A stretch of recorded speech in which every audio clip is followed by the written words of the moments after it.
स्वागत केले जाते। यानंतर मी खाडे आपले नेते यांना विनंती करतो की त्यांनी आपलं मनोगत व्यक्त करावं। नवीन रस्ता आम्ही मंजूर केलेला आणि त्याच्या कामाला आता सुरुवात झाली। हा रस्ता आणि मुंबई पासून बंगलोर 6 तासात पूर्ण होईल असा आमचा प्रयत्न आहे। या रस्त्याची सगळ्यात मोठी विशेषता ही आहे, हा ग्रीनफील्ड आहे, म्हणजे आता एक्झिस्टिंग रस्ता नाही आहे। मुंबई ते बंगलोर याच्यामधलं अंतर देखील कमी होणार आहे। याची मान सन्मान दिला, त्यामुळं मी ह्या सर्व ह्या जनतेच्या वतीनं मी पक्षश्रेष्ठीचं आपलं मोदी साहेबांचं देवेंद्र फडणवीसचं मी आभार मानतो। साहेब, आपल्यामध्ये एक विजन आहे। आज आम्ही विचार करतो की त्या रस्त्याला मी जातो, त्या रस्त्याला बघतो की हेच गडकरी साहेबांनी बनवलं पाहिजे, कारण हे जाळं फक्त जिल्ह्यापुरतंच नाहीये, महाराष्ट्रापुरतं नाहीये, हे पुऱ्या देशापुरतं सगळं एवढं जाळं आपण विणलं गेलं। त्या देशाला कुठंतरी एक उच्चस्तरीय न्यायचा आपण प्रयत्न केला। त्याच पद्धतीनं आज या महाशासनाचं महायुतीचं सरकार काम करत असताना निश्चित आमच्या लाडक्या बहिणी असतील, आमचे लाडके भाऊ असतील, लाडक्या बहिणीचं 1500 रुपये बटन दाबले की 2100 होणार आहे। लक्षात ठेवा, कमळाचं बटन दाबायचं आपल्याला 2100 मिळणार आहे।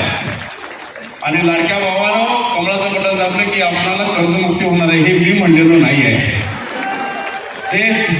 हे आपले 3 नेते म्हणलेले, एकनाथ शिंदे साहेब म्हणले, देवेंद्र भाऊ म्हणले आणि अजितदादा म्हणले, हे आम्ही करणार आहेत।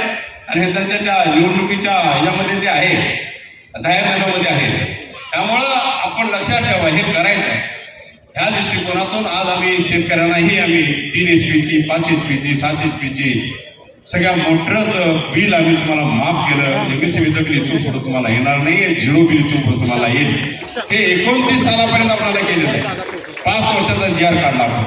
आणि ह्या दृष्टिकोनातून शेतकऱ्यालाही साहेब एक म्हैसाळ योजनेची गव्हर्नमेंट सरकार त्याला आय विटनेस आहे आणि ते कार्यरत आहेत। म्हैसाळ योजना ह्यांनी वरदान ठरलेले आमच्या शेतकऱ्यांना, आणि या वरदान मध्ये असताना निश्चितच मध्यंतरी एवढा कडक उन्हाळा होता, दुष्काळ पडायची भीती वाटली, पण देवेंद्र भाऊने मोठं मन केलं आणि MSCB उत्पन्न करायची जे पाणी होतं ते पाणी आम्हाला दुष्काळाला सुटलं, 8 TMC पाणी, आणि आम्ही दुष्काळातून आम्ही बाहेर पडलो।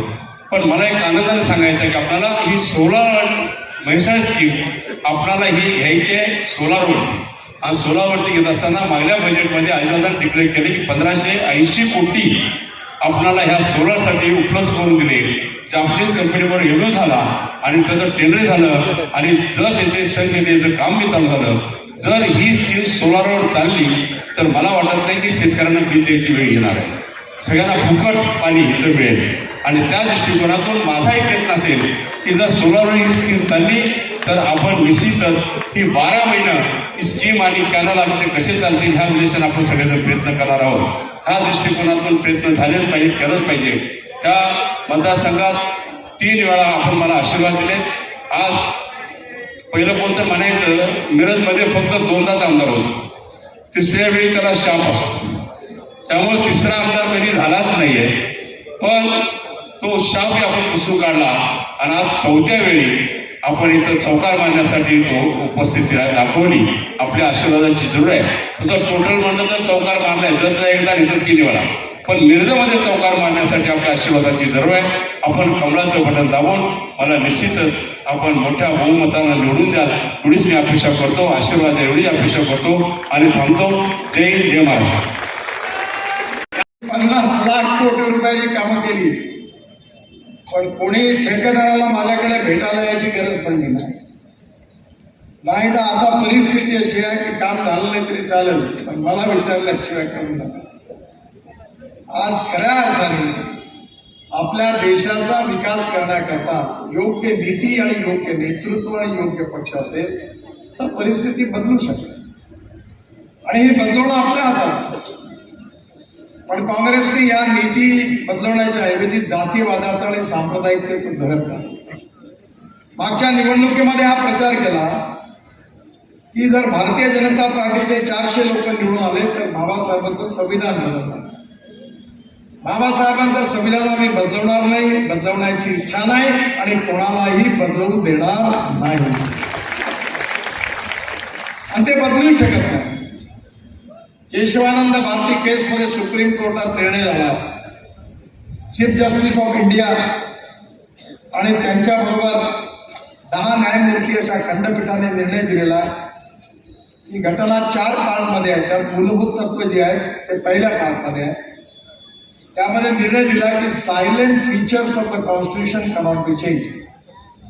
घटनेचे मूलभूत तत्व कोणीही बदलू शकत नाही. ती मूलभूत तत्व काय आहे? ती मूलभूत तत्व आहे लोकतंत्र, समाजवाद, धर्मनिरपेक्षता, fundamental right, freedom of speech. हे कोणी बदलू शकत नाही. आणि हे 3 पार्ट आहे, ते बदलवण्याचं काम जर कोणी केलं असेल तर काँग्रेस पार्टीने बाबासाहेबांच्या संविधानाच्या धज्जिया उडवल्या. आपल्याला माहिती असेल की अलाहाबाद हायकोर्टाने रायबरेली लोकसभा निवडणुकीमध्ये इंदिरा गांधींचा इलेक्शन अवैध घोषित केल्यानंतर 75 साली इमर्जन्सी आली आणि इमर्जन्सी आल्यानंतर मोठ्या प्रमाणावर स्वतःच्या स्वार्थाकरता काँग्रेस पार्टीने आपली घटना तोडमरोड करून टाकली. आणि त्याच्यामुळे ही घटना तोडल्यानंतर 77 साली जनता पार्टीचं राज्य आल्यानंतर पुन्हा सगळ्या घटना दुरुस्ती करून आपण ती घटना सोडवली. ज्या पार्टीने घटनेची अशी तशी केली तेच आता घटना घेऊन फिरून आमच्या विरुद्ध जहरीला प्रचार करतात. माणूस हा जातीने मोठा नसतो, माणूस हा गुणाने मोठा असतो. या समाजातली छुआछूत, अस्पृश्यता, जातीयता समोर नष्ट झाली पाहिजे.